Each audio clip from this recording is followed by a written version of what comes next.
Ada satu video yang agak panjang menceritakan hukum hakam berkenaan haid kaum wanita dan qada salat.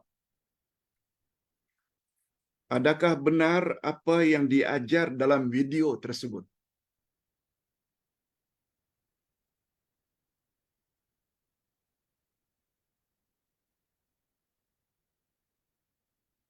Video tersebut tak perlulah Ustaz perdengarkan di sini sebab terlalu panjang. Yang ringkasnya begini.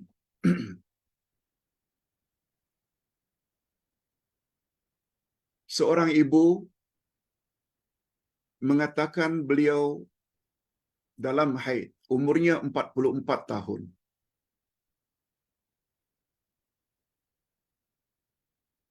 Dia minta supaya anaknya tanya kepada ustaz. Jadi ringkasnya anaknya pun jumpa ustaz di salah satu masjid, lalu bertanya, mak saya datang haid.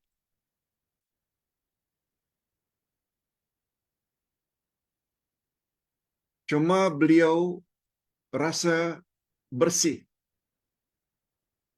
Berhenti haidnya waktu asar. Apakah dia mesti mandi waktu asar untuk salat asar? Atau boleh dia delay sampai ke maghrib?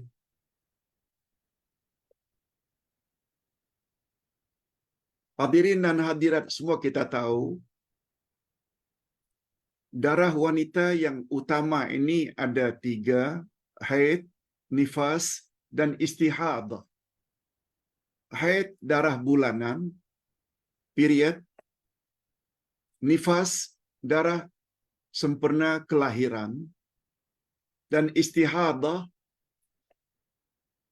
yaitu darah penyakit.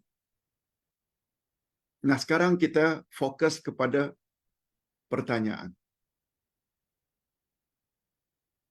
Sebagaimana kita sama-sama maklum, wanita dilarang berpuasa dan salat bila dalam haid, bila datang bulan.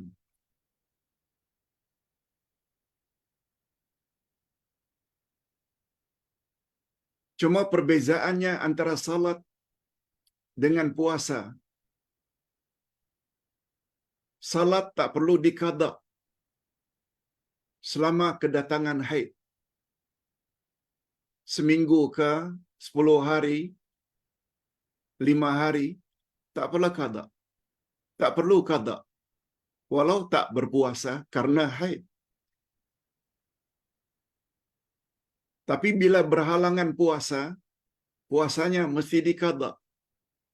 Itu bezanya salat dengan puasa. Bila ditinggalkan karena haid. Sebab Aisyah radhiyallahu anha pernah menyatakan tentang dirinya dan madu-madunya, nu'maru biqada'i saum wala nu'maru biqada'i salah. Kami diperintahkan agar mengqada'kan puasa dan kami tidak diperintahkan oleh baginda Rasul untuk mengqada'kan salat. Walaupun perkara ini tidak ditanya, tapi Ustaz perlu maklumkan prinsipnya macam itu. Cuma persoalannya, begitu si anak tanya kepada seorang ustaz, ustaz tersebut jawab begini,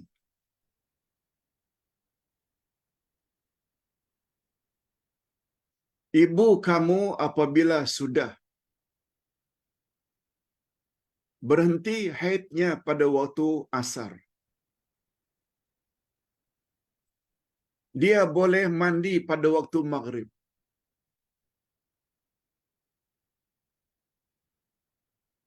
Lalu ditanya oleh si anak, mewakili ibunya.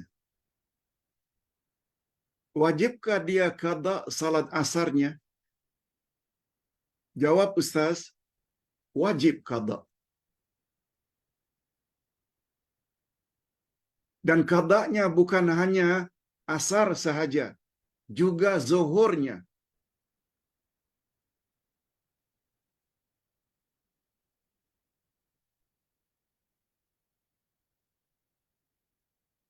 Bolehkah ibu saya mandi pada waktu maghrib sedangkan dia sudah bersih, kering haidnya pada waktu asar? Jawab Ustaz, boleh. Perlukah ibu saya qada asarnya karena dia sudah bersih? Wajib qada. Dan qadanya bukan asar saja, dia juga wajib qada zuhurnya. Itu yang dipertanyakan oleh jamaah. Hadirin dan hadirat serta para pemirsa yang saya hormati, ini pandangan Ustaz.